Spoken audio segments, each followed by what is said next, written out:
যেহেতু এটাই পাবলিক হয়ে গেছে এবং আমি এটাই না, আমি এটা নিয়ে আলাপ করব আমি না, এটা প্লিজ। নিয়ে ইউএস আমাদের মেজর একটা মার্কেট, আমাদের সাথে যে তাদের যে ট্রেড ইমব্যালেন্স এটা ওরা কমাতে চাচ্ছে, ড্র করে ফেলছেন।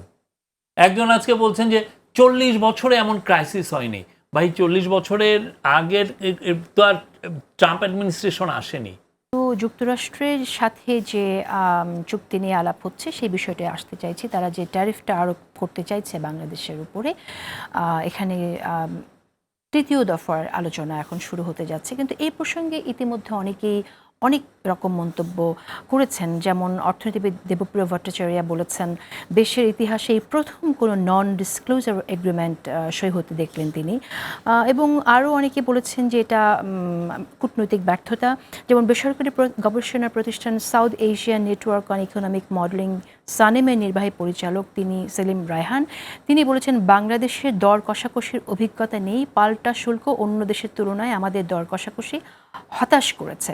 আমি একটু জানতে চাই যে নন ডিসক্লোজার এগ্রিমেন্টটা আমরা সই করলাম কেন, মানে সরকার কেন, আপনি সরকার না কেন করে করতে উপায় হলো? ছিল আপনার?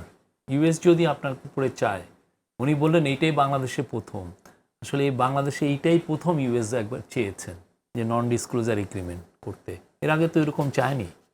ইউএস যদি চেতো যে না আমি এই এই বিষয়ে আমরা নেগোসিয়েশন করছি, তুমি নন ডিসক্লোজার এগ্রিমেন্ট, ওনাকে কেউ তখন প্রশ্ন করেনি যে ইউএস কি এর আগে কোনোবার কি এরকম এক্সট্রাঅর্ডিনারি সিচুয়েশন হয়েছে যে ইন হুইচ তারা এনডিএ চেয়েছে। উনি তো এটা প্রথমবার এটা হয়েছে বিকজ ইউএস চেয়েছে। আর ইউএস যদি চায় আপনি কি না করতে পারবেন? এটা সম্ভব? আম, আপনি তো তার সাথে আপনার এটা ট্রেড ডেফিসিট আছে, আপনি এনজয় করছেন। ট্রেড ইমব্যালেন্সটা আপনার ফেভারে, তার ফেভারে না। ওকে, কিন্তু এই জায়গা থেকে হয়তো আমাদের প্রত্যাশাটা বেশি, যেহেতু ডক্টর মোহাম্মদ ইউনূস আছেন, ডক্টর তিনি মোহাম্মদ ইউনূস আছেন, তারা তার কাছ নেগোসিয়েশন, থেকে এটা সবাই এমন একটা বিহেভ করছেন যে এগ্রিমেন্টটা মানে ওরা আমাদের উপর এটা চাপিয়ে দিয়েছেন।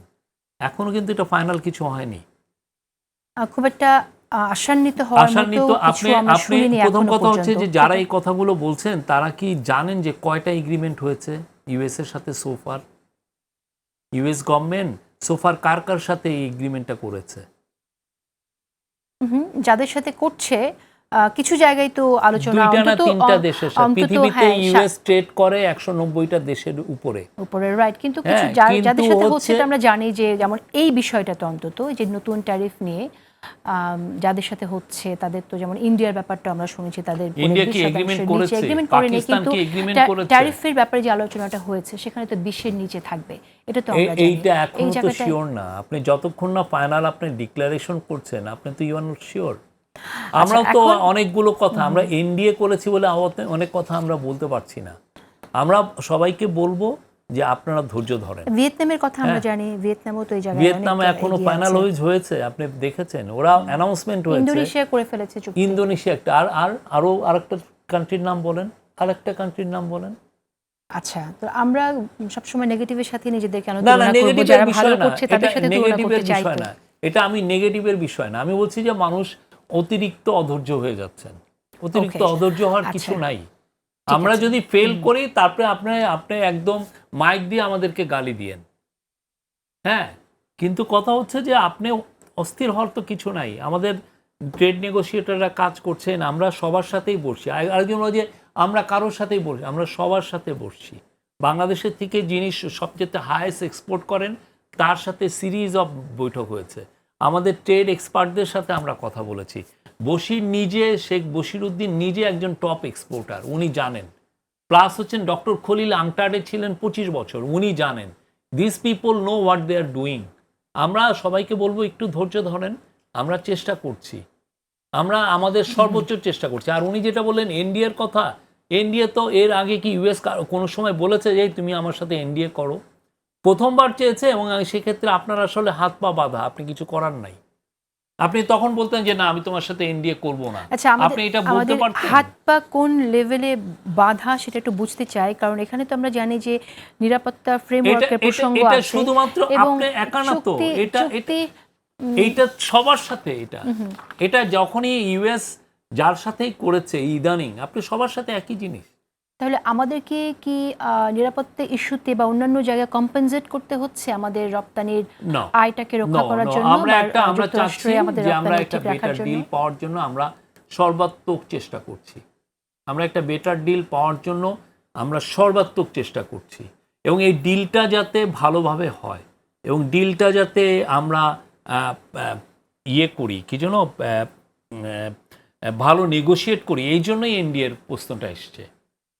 ওকে, আপনি যে হাত পার বাঁধার বিষয়টা, এটা কারণ হচ্ছে এনডিএ করা মানে কি আমরা যাতে চুপচাপ আমরা নেগোশিয়েটটা করতে পারি। আমরা কি এটাকে মানুষকে জানাবো না আমরা কি আউটকামটা? অবশ্যই জানাবো, কিন্তু কথা হচ্ছে কেউ তো নেগোসিয়েশন তো লাইভ টেলিকাস্টে করে না, সবার সামনে দেখিয়ে তো করে না। করে? আপনি দেখেছেন? নেগোসিয়েশন অলওয়েজ ইয়েতে হয় কি যেন behind the scene. Behind the door. তাহলে এটা এটা অনেকে এমনভাবে করছেন সবাইকে জানিয়ে, তো আমরা যাদের যাদের ফিডব্যাক নেওয়া দরকার আমরা সবার ফিডব্যাক নিচ্ছি। ওকে, তো এখানে তো যে চুক্তিগুলোর কথা আমরা দেখছি সেখানে মার্কিন সামরিক ইকুইপমেন্ট আমদানি বাড়াতে হবে এবং চীনা সামরিক পণ্য আমদানি কমাতে হবে, এ ধরনের কিছু বিষয় আছে। রাষ্ট্রীয় আকাশ পরিবহন সংস্থা বিমানের মাধ্যমে মার্কিন বেসামরিক উড়োজাহাজ ও যন্ত্রাংশ আমদানি বাড়াতে হবে। সো মার্কিন জ্বালানি আমদানি বৃদ্ধি নিশ্চিত করতে হবে বাংলাদেশকে, এবং তরল প্রাকৃতিক গ্যাস এলএনজি আমদানিতে দীর্ঘমেয়াদী চুক্তি করতে হবে। সামাজিক নিরাপত্তা খাতে মার্কিনে কিছু পণ্য যেমন গম আমদানি করতে হবে। আপনারা কি এই চুক্তিগুলোর জায়গায় কতটুকু ছাড় দিচ্ছেন, কতটুকু ছাড় দেওয়ার জন্য এই প্রস্তুত? যে জিনিসটা আপনি পড়লেন, সেটা হচ্ছে যখন নেগোসিয়েশন হয় অনেক কিছু আসে টেবিলে। আমি তোমার কাছে এটা চাই, তুমি আমার কাছে এটা, আমি তার কাছে একটা জিনিস চাচ্ছি, সে আমার কাছে কাউন্টার একটা চাচ্ছে। This are all part of the negotiation. আমি কি করব না করব আপনি ফাইনালে যে দেখেন। ওকে, আপনারা কি করবেন না? আগে অনেকে কনক্লুশন ড্র করে ফেলছেন। একজন আজকে বলছেন যে 40 বছরে এমন ক্রাইসিস হয়নি। ভাই 40 বছরের আগের তো আর ট্রাম্প অ্যাডমিনিস্ট্রেশন আসেনি। একটা গ্যাটের আন্ডারে ছিলাম আমরা, তারপরে আমরা WTO-তে ট্রানজিশন করেছি, ওয়ার্ল্ড ট্রেড অর্গানাইজেশন। ফার্স্টে ছিল general agreement tariff and trade. আমরা কন্টিনিউয়াসলি আমরা পেয়েছি কি জন্য, কোটা আমরা পেয়েছি। কোটাটা উঠে গেল 2005-এ। আমরা তারপরে কোটা ফ্রি ওয়ার্ল্ডে আমরা ট্রানজিশনিং করলাম। তো আমরা তো প্রত্যেকটা জায়গায় ট্রানজিশন ঠিক করছি। এখন যেটা হয়েছে যে ইউএস আমাদের মেজর একটা মার্কেট। ইউএস আমাদের সাথে একটা বায়োলেটারালি একটা রেসিপ্রোকাল ট্যারিফের ওরা চাচ্ছে যে আমাদের সাথে যে তাদের যে ট্রেড ইমব্যালেন্স এটা ওরা কমাতে চাচ্ছে। তা আমরা ওইটাকে মনে করছি যে এটার মাধ্যমে আমাদের অপরচুনিটিও তৈরি হতে পারে যদি আমি ট্যারিফটা কমায় আনতে পারি, তাতে হবে কি আমার এক্সপোর্টটা বাড়বে। কিন্তু কথা হচ্ছে এটা তো এখনো নেগোসিয়েশন পর্যায়ে, এটা তো না। তো এই নেগোসিয়েশনের আগে যেহেতু এটা দীর্ঘমেয়াদী একটি বিষয়, আপনারা কি রাজনৈতিক দলগুলোর সাথে বসছেন কিনা, যে ধরনের একটা আলোচনা চলছে, তাদের কোনো মতামত আছে? এটা দরকার। আমি মনে করি যে এটা ফাইনাল যখন হবে, আমাদের ডক্টর খলিল আছেন, শেখ বশিরউদ্দিন আছেন, ওনারা প্রেস কনফারেন্সে সব জানাবেন। ওকে, ইনভেস্টিগেটিভ জার্নালিস্ট জুলকারনাইন স্যার একটি পোস্টে তিনি একটি বিষয় উল্লেখ করেছেন, সেটা ঠিক এই ট্যারিফ সংক্রান্ত। বাংলা আউটলুক এটা রেসিপ্রোকাল ট্যারিফ নিয়ে একটি নিউজ পাবলিশ হয় এবং তারপর সম্পাদককে চাপ প্রয়োগ করে বলা হয় এটা সরানোর জন্য, এবং এটা বলা হয় যে মার্কিন যুক্তরাষ্ট্র এই চিঠি প্রকাশ করায় বেশ রাগান্বিত এবং এতে দেশের ক্ষতি হবে। আমি ঠিক আপনার মন্তব্য শুনতে চাই। মানে না, এটা সত্যিকার অর্থে আমরা তো একটা নেগোসিয়েশনের মধ্যে আছি। এটার মধ্যে আপনি যখন এই এগ্রিমেন্ট, এই যে ওরা যে এই ধরনের ডকুমেন্ট লিক করে, লাভটা কার হয়? আমার লাভ হয় না। লাভটা যার হয় সেটা হচ্ছে আমার যে রাইভাল নেশন, ইন্দোনেশিয়ার লাভ হয়, ইন্ডিয়ার লাভ হয়, পাকিস্তানের লাভ হয়, ক্যাম্বোডিয়ানের লাভ হয়, যারা আমার কম্পিটিটর। তারা এটার মাধ্যমে ওপেন হয়ে যায় যে বাংলাদেশের সাথে সে এই ডিলটা করছে বা বাংলাদেশের সাথে সে এই ধরনের নেগোসিয়েশন করছে।